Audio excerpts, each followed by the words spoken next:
Қайырлы күн достар, бүгін мен сіздермен өте жеңіл, тез дайындалатын, дәмді, таңғы асқа өте тойымды панкейкінің рецептісімен бөлісемін.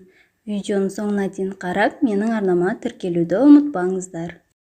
Ең алдымен құрғақ ыдысымызға қантымызды саламыз. Үстінен бір жұмыртқаны жарып, қант ерігенше жақсылап араластырамыз.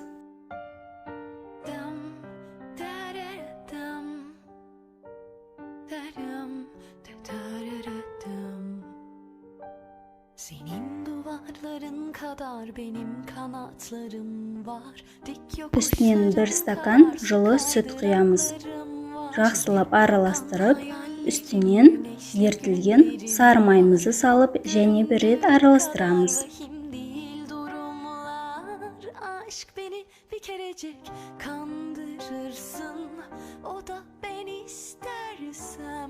Оның үстіне бір шай қасық қопсытқыш саламыз да, ыдыстың ішінде жақсылап араластырамыз. Оны елекке салып, 2-3 рет електен өткізіп, қамырымыздың үстіне салып, жақсылап араластырамыз, түйіршік қалмайтындай етіп.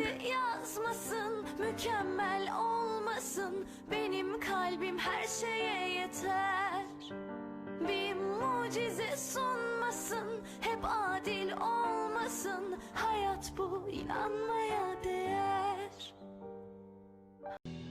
Dam dararadam, daram dararadam, dam dararadam, daram dararadam. Senin duvarların kadar benim kanatlarım var. Dik yokuşların kadar su kaydıraklarım var. Çilek kokan hayallerim, güneşli günlerim var. Bak göründüğü kadar vahim değil durumlar. Aşk beni bir kerecik kandırırsın, o da ben istersem. Бізде осындай қою масса шығады. Табамызды газге қойып, жақсылап қыздырып аламыз. Үстінен бір қасықтай қамырды құйып, екі бетін пісіріп аламыз. Бірінші беті қызарғаннан кейін, бетінде осындай көпіршіктер немесе осындай тесіктер пайда болады. Сол кезде екінші бетіне аудару керек. Бірінші бетіне қарағанда екінші беті өте жылдам піседі, қарайлап тұру керек.